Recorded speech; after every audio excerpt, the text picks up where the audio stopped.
அன்பான உறவுகளுக்கு வணக்கம். இங்கே பாண்டியன் ஸ்டோரில் எப்படியோ அந்த ஸ்டேஷனில் ராஜியும் மீனாவும் பிரெயின் வாஷ் பண்ணுவேன்னு சொல்லுவாங்க இல்லையா, அது மாதிரி தங்கமயில்கிட்ட பேசி உண்மையை வர வச்சிடுறாங்க. அந்த பிள்ளையும் உண்மையை சொல்லிடுது. அதனால் வீட்டுக்கு போயிட்டு செம்ம காண்டாகி வீட்டை விட்டு துரத்துறாங்க. இங்கே வீட்டில் ஒரே இதாக இருக்கிறாங்க, அழுதுகிட்டே இருக்கிறாங்க. அப்போ தான் என்ன பண்ணுது, என்னாச்சு ஏதாச்சுன்னு தெரியலையே அப்படின்னு புலம்பிகிட்டு இருக்க சக்திவேல் முத்துவேல் ஏன் தா எதுக்கு இப்போ அதான் எல்லா பிரச்சனையும் முடிஞ்சிச்சுல, இல்லையே ஏதோ என்னமோ பிரச்சனைன்னு சொல்லிட்டு இருக்காங்களே, 80 பவன் கேட்குறாங்க அப்படின்னு சொல்ல, இரு என்னன்னு போய் பார்த்துட்டு வர்றோம் அப்படின்னு சொல்லிட்டு அங்கேருந்து கிளம்பி வராங்க. கிளம்பி வந்து அங்கே எல்லாரும் அழுதுட்டு ஒரு மூலையில் உட்காந்துட்டு இருக்காங்க. முத்துவேல் வராரு. என்ன அப்படின்னு கேட்க அப்படியே ஆடி போகிறாங்க. அண்ணே ஏன் வீட்டுக்காண்டி வந்திருக்க அப்படின்னு சொல்லிட்டு அவ்வளோ ஒரு சந்தோஷம். வானே அப்படின்னு உட்கார வச்சுட்டு அவங்க கண்ணை துடைக்கிறாங்க. சந்தோஷமெல்லாம் அப்படியே பறக்குது வானில். அப்படியே துக்கம் அப்படியே மறந்து போச்சுன்னு சொல்லலாம். பாண்டியன் வராரு. வாங்க அப்படின்னு கூப்பிட்றாங்க. அதுக்கப்புறம் என்னாச்சு, ஏம்மா ராஜி என்ன பிரச்சனை? இல்லைப்பா இந்த மாதிரின்னு அங்கே போலீஸ் ஸ்டேஷன் நடந்ததை சொல்ல, என்னம்மா இவ்வளோ நடந்திருக்கா, அவள் என்னம்மா இவ்வளோ கேவலமானவளா கேடுகிட்டவளா இருக்காளே, ஐயோ நல்ல வேலை அந்த பிள்ளை கடைசி நேரத்தில் உண்மையை சொல்லிடுச்சு, இல்லைன்னா 80 பவுன் எப்படிம்மா கொடுக்க முடியும் அப்படின்னு முத்துவேல் சொல்கிறாரு. அதானே நல்ல வேலைன்னு ஏதோ தலைக்கு வந்தது தலைப்பாட போயிடுச்சுனே அப்படிங்கிறாங்க. அப்படி பார்க்குறாங்களா, சரிம்மா நீ எதுக்கும் கவலைப்படாத, எல்லாம் அண்ணன் பார்த்துப்போம் விடு. இன்னொரு பிரச்சனைன்னு என்னம்மா, இன்னும் கோர்ட்டில் வேற போய் இன்னும் பதில் சொல்லணுமாமே, அதுக்கெல்லாம் அவளை எப்படியாவது மனசை மாற்றி பொய் சொல்ல வச்சுட்டா அதெல்லாம் சொல்ல முடியாதுமா, அதான் எல்லாம் வீடியோ எடுத்து வச்சுருக்காங்கல்ல அப்படிங்கிறாரு. எனக்கு என்னமோ பயமாக இருக்குனே அப்படிங்கிறாங்க. இங்கே பாரு பயத்தெல்லாம் விடு, எல்லாரும் நம்ம வீட்டுக்கு கிளம்பி வாங்க அப்படிங்கிறாரு. என்னென்ன சொல்கிறீங்க? ஆமாம்மா இந்த வருஷம் பொங்கல் 30 வருஷம் ஆச்சு உன் கூட பொங்கல் கொண்டாடி, என் பிள்ளையும் பாவம் ராஜி நீ எல்லாருமே நம்ம வீட்டில் பொங்கல் கொண்டாடுறோம், எல்லாரும் வர்றீங்க சரியா அப்படின்னு சொல்ல, அப்படி பார்க்குறாங்க. பாண்டியனை பார்த்தோன்னே, ஏய் கோமதி என்னையே பார்க்குற, அண்ணன் சொன்னால் கண்டிப்பாக கேட்கணும், கண்டிப்பாக நாங்கள் வந்துடுறோம் அப்படிங்கிறாங்க. சரி அப்படின்னு சொல்லிட்டு அங்கேருந்து கிளம்புறாரு. காலையில் எல்லோரும் வந்துடுறீங்க அப்படின்னு சொல்லிடுறாங்க. அதுக்கப்புறம் சக்திவேல் வெளியில் முத்துவேல் வாராரு. சக்திவேல் பார்க்குறாங்க. அப்படியே ஒரு மாதிரி ஆகுது. என்னென்ன நீ பாட்டுக்கு அங்கே போயிட்டு வந்திருக்கிற அப்படின்னு சக்திவேல் சொல்ல, எல்லோரும் அதிர்ச்சியாக வர, என்னடா சக்தி நீ எதுவும் கோச்சிக்கிட்டியா? ஆமாம் கோவந்தான், நீ பாட்டுக்கு போயிருக்கிற அந்த வீட்டுக்குள்ளே, ஏண்டா என்ன இதில் என்ன இருக்குது? அப்பத்தாலேருந்து எல்லோரும் நடுங்கி போகிறாங்க. ஆமாம் நான் என்னையை விட்டுட்டு போயிருக்கிறேன், நான் பாரு இப்போ என்ன கொண்டாந்துருக்கேன் அப்படின்னு காருக்குலேருந்து எல்லாத்தையும் எடுங்க அப்படிங்கிற பையிலேருந்து கார் திறந்துக்கிட்டு பார்த்தா பையா துணிமணி எல்லாம் அம்புடு துணியை நீங்கள் கொண்டாந்து இந்தாங்க, நம்ம 2 பேரும் சேர்ந்து கொடுத்துருக்கலாம்ல பொங்கல் சீரு. நான் பொங்கலுக்கு தாண்டா நான் வர வச்சுருக்கேன், அண்ணே வர வைக்கிறது வேறண்ணே, அது இதெல்லாம் கட்டிக்கிட்டு காலையில் வந்தாங்கன்னா நல்லா சூப்பராக இருக்கும்ல, ஏன் நைட்டே வந்தாலும் கூட நல்லா தான் இருக்கும் அப்படின்னு சொல்ல, உடனே கோமதி பார்க்குது. அதெல்லாம் நாங்கள் காலைல வரமாட்டோன்னே அப்படின்னு சொல்ல, என்னம்மா தங்கச்சி ஏண்டி இப்படி வெண்ணெய் திரண்டு வர நேரத்தில் இப்படிலாம் பண்ணாதானே அவங்க அம்மா சொல்ல, உடனே கோமதி பின்ன காலையில் தான் நாங்கள் வரணுமா, ஏன் ராத்திரிக்கே நாங்கள் வரக்கூடாதா? அப்பாடா அப்படின்னு சொல்லிட்டு அப்போ மூச்சு வருது.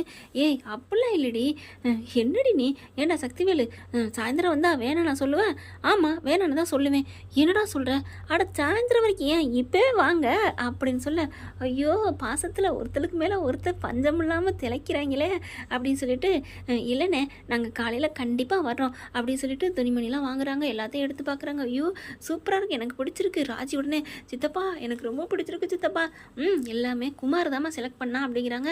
குமார் ஒவ்வொரு பையன் எடுத்தாந்து கொடுக்குறாரு. அரசிக்கும் கொடுக்குறாருங்க. நல்லா சூப்பராக அரசிக்கு மட்டும் புடவை சுடிதார் எல்லாமே கொடுக்குறாரு. வாங்கிக்கம்மா அப்படிங்கிற வாங்கிக்கிறாங்க. ஓரக்கண்ணில் பார்த்து அப்படியே கண்ணடிக்கிறாரு குமார். அரசியை அப்படியே ஒன்றும் சொல்லலை, கோவமெல்லாம் இல்லை, ஏன்னா இப்போ கடவுள் கண்கண்ட கடவுளாக அவங்க நினச்சிட்ருக்காங்க.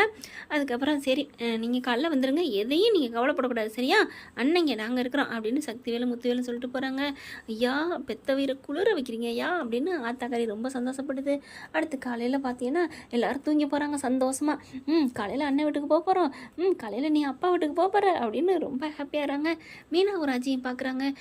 பார்த்தோன்னே, என்ன ஒரு மாதிரியாக பார்த்துட்ருக்க, எல்லோரும் தான் கிளம்பணும், உனக்கு அது தாய்மாமை வீடுடா அப்படிங்கிறாங்க. மீனா நீனும் ரெடி ஆகு அப்படிங்கிறாங்க. அப்புறம் சரவணை மட்டும் கொஞ்சம் ஃபீல் ஆகுறாரு. அப்படியே ஒரு மாதிரியாக பார்க்க, ஐயோ நம்மளை பார்த்து அம்மா ஒரு மாதிரியாக சோகம் ஆகுதே அப்படின்னு நினச்சிட்டு, அம்மா என் ட்ரெஸ்ஸையும் கொடுங்கம்மா, நான் காலையில் சீக்கிரம் குளிச்சுட்டு கிளம்பிட்டு மாமா வீட்டுக்கு போகணும் அப்படின்னு சொல்ல, டேய் உனக்கு வருத்தம் எதுவும்? அம்மா எனக்கு என்னம்மா வருத்தம், என்னை பிடிச்ச பீடை போயிடுச்சுன்னு நான் சந்தோஷமாக இருக்கேன், நீ பேசாமல் இருமா, எதையும் நினைக்காதீங்க அப்படின்னு சொல்லிட்டு, இங்கே பாருங்கள், எனக்கு நடந்த நினச்சி யாரும் ஃபீல் பண்ணக்கூடாது, எல்லாரும் சந்தோஷமாக இருக்கணும். அதுலேயும் ஒரு உறவு போனாலும் நல்ல நமக்குன்னு கிடைக்குமாங்கிற ஒரு உறவுல ஏக்கத்தில் இருந்த அம்மாவும் தம்பி பொண்டாட்டியும் அங்கே போய் சேர போகிறாங்க, அப்படிங்கிற நம்ம சந்தோஷமாக போகணும் அப்படிங்கிறாங்க. அடுத்து எல்லாரும் காலையில் எப்படா அப்படின்னு சொல்லிட்டு எல்லாம் சந்தோஷமாக குளிச்சு முடிச்சுட்டு சந்தோஷமாக கிளம்புறாங்க எத்தாப்புல இருக்க வீட்டுக்கு. இங்கே இவங்க வீட்டில் முத்துவேலி வீட்டில் எல்லாரும் சந்தோஷமாக இருக்கிறாங்க. சீக்கிரம் வரப்போறான்னு அப்போத்தான் பார்த்தீங்கன்னா ராத்திரி பூரா தூங்கவே இல்லைங்க. அப்படியே உட்காந்துட்ருக்கு. என்னத்தை தூங்கலையா? இல்லை வளரு, இல்லை கோமதியா மருமகளை பார்த்து மாறி, இல்லை மாறி எனக்கு ரொம்ப சந்தோஷமாக இருக்குது, நாளைக்கு காலையில் என் பிள்ளை வரப்போறா, என் பேத்தி வரப்போறா, என் பேரை வரப்போறா, என் மருமக வரப்போறா அப்படின்னு ரொம்ப ஹாப்பியாக, சரி தூங்க அத்தா அப்படிங்கிறாங்க.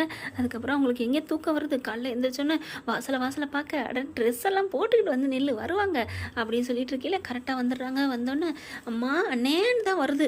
அப்படியே சந்தோஷம் தாங்கலை, வாடி மகளே அப்படின்னு சொல்லிட்டு காலை உள்ளே வச்சோன்னா அப்படி ஒரு சந்தோஷம். முத்துவேலு சத்திவேலுக்குமே ஒரு மாதிரியா வைப்ரேட் ஆகுதுங்க. குமார் வந்துட்டு, அத்தை வாங்க, மாமா வாங்க அப்படின்னு எல்லாரும் கூப்பிட எல்லாரும் வந்து ஹாலில் உட்காடுறாங்க.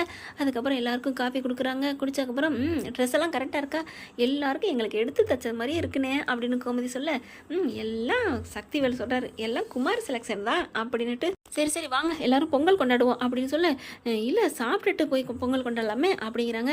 சரி அப்படின்னு சொல்லிட்டு, சரி இத்தனை பேருக்கும் டைனிங் டேபிள் பத்தாதே அப்படிங்கிறாங்க. இப்போ என்ன அதனால் என்ன, எல்லோரும் நீட்டமாக உட்காந்துருவோம் அப்படின்னு சொல்லிட்டு வரிசையாக நீளமாக உட்கார வைக்கிறாங்க. அப்படியே இலையை போட்டு எல்லாம் பரிமாற சாப்பிட்றாங்க. இட்லி சூப்பராக இருக்குது, சாம்பார் சட்னி எல்லாமே நல்லா இருக்கேன், நான் தான் சட்னி செஞ்சேன், நான் தான் வடை செஞ்சேன் அப்படின்னு குமார் சொல்கிறாரு.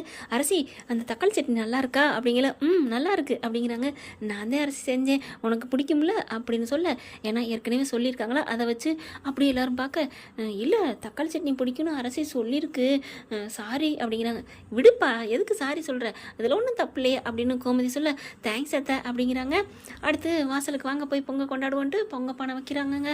அழகா சூப்பராக மீனா ஒரு பானை, நம்ம ராஜி கதிர் ஒரு பானை, இவங்க 2 பேர் சக்திவேல் முத்துவேல் ஒரு பானை, கோமதி இவங்க பானை, மொத்தம் 5 பேர் வைக்கிறாங்க.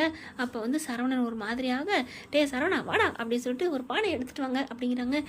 என்ன எதுக்கு அப்படிங்கன்னா, நான் இருக்கேன், எனக்கு ஆசை இருக்காதா என்ன, அப்படியே என் வீட்டுக்காரர் உரிச்சு வச்சுக்கிட்டு இருக்கிறேன் சரவணன், நான் என் வீட்டுக்காரராக நினச்சிட்டு நாங்கள் 2 பேரும் ஒரு பானை பொங்குறோம் அப்படின்னு, சரி அப்பத்தா அப்படின்னு சொல்லிட்டு எல்லாரும் சேர்த்து பொங்க வைக்கிறாங்க. அப்போ மொத்தம் 6 பொங்கல் பானை வைக்கிறாங்களா. அப்போ குமார் நிற்கிறாரு. அப்போத்தா நான் மட்டும் தனியாக நிற்கிறேன், எனக்கு ஒரு பானை இல்லையா அப்படின்னு சொல்ல, வச்சுக்க ஆத்தா அரசி நீனும் சும்மா தானே இருக்க, நீங்கள் 2 பேரும் ஒரு பானையை பொங்குங்க அப்படின்னு சொல்ல, அப்படின்னு முடியும். அவங்க அப்பாவையும் அவங்க மாமாவையும் பார்க்குறாங்க 2 பேருமே. ஆமாம் அம்மா சொல்கிறது தப்பு இல்லையே, என்ன பாண்டியா அவங்க 2 பேரும் பொங்க வைக்கட்டுமே, வைக்கலாம் நீங்கள் என்ன சொன்னாலும் சரி, நல்லா தலையாட்டுறாரு பாண்டியன் நன்றி கடனுக்காண்டே. அதுக்கப்புறம் அவங்களுக்கு ஒரு பானையை வைக்கிறாங்க. மொத்தம் 7 ஸ்வரங்கள் மாதிரி 7 பானையை வச்சு பொங்கல் வைக்கிறாங்க. ரொம்ப சந்தோஷப்படுறாங்க, குழவை போடுறாங்க. அங்கிட்டு போகிற வரங்களாம் பாரியா, இந்த 30 வருஷமாக மீளா துயரத்தில் இந்த மாதிரி முட்டிக்கிட்டு கிடந்துச்சுங்க, இப்போ பாரு எப்படி ஒட்டிக்கிச்சுங்க, இப்படியே இருந்தால் சந்தோஷம் தான் ஆயா அப்படின்ட்டு எல்லாரும் சொல்லிட்டு போகிறாங்க. எல்லாருக்கும் ஹாப்பி பொங்கல் சொல்கிறாங்க. சந்தோஷமாக கொண்டாடி முடிச்சுட்டு அதுக்கப்புறம் கரும்பெல்லாம் எடுத்து சாப்பிட்றாங்க. கொஞ்சம் ஜாலியாக இதை கரும்பு உடைப்போமா அப்படின்னு சொல்லி கொஞ்சம் சின்னதாக விளையாடுறாங்க. மியூசிக் சேர் விளையாடுறாங்க. மகாநதியில் உரி அடிக்கிறதெல்லாம் கட்டி முன்னாடி ஏற்பாடு பண்ணார். ஆனால் இவங்க அதெல்லாம் பண்ணலைங்க. ஆனால் இந்த வீட்டில் இங்கே இவ்வளோ சந்தோஷமாக இருக்காங்க, எல்லாம் நல்ல மனசு. ஆனால் அங்கே என்ன சொல்கிறது, அதுங்களுக்கு நல்ல மனசா என்னன்னு தெரியலைங்க. இல்லாத வறுமை. பாக்கியம் சொன்னிச்சு பார்த்தீங்களா, உன்னாலதாயா நீ ஒழுங்காக வேலைக்கு போனால் நான் ஏன் இப்படி பண்ண போகிறேன்னு. அது உண்மை புருஷன் மாறுங்க இப்படி இருந்தால் அதுக்காண்டி பொய் சொல்கிறதா அப்படின்னு நீங்கள் கேட்க வர்றது புரியுது. ஆனாலும் வேறு வழி இல்லைங்க, அவளும் ஒரு பெண் தானே அப்படிங்கிற மாதிரி பிள்ளைய வாழ வைக்கணும். கையாலாகாத புருஷன் அந்த மாதிரி தவறு செய்கிறா, அதுக்கு இந்த மாதிரி தப்பான ஆயுதத்தை எடுத்ததுக்கு பதிலாக அடிப்படைஞ்சு இன்னும் ஒரு வாரம் விட்டு மீனா சொன்ன மாதிரி அன்பா காலில் விழுந்து கெஞ்சிருக்கலாம். அதை விட்டுட்டு இது அந்த இயற்கையிலே உள்ள கோணம் இருக்கு இல்லையா பாக்கியத்துக்கு, அதுதான் அது கண்ணை மறைச்சிருது. அங்கே பொங்கலும் இல்லாமல் ரொம்ப கவலைப்பட்டு அழுதுட்டு இருக்குதுங்க. பார்க்க கன்றாவின்னு சொல்லுவாங்க இல்லையா, அந்த மாதிரி தான் ஒரு இடத்துல சொல்லுவாங்களே, எதிரிக்கு கூட இந்த நிலைமை வரக்கூடாதுன்னு, அதே மாதிரி தாங்க இருக்கிற நகையை தாலியை வச்சுக்கிட்டு வக்கீல் கொடுக்குறாங்க.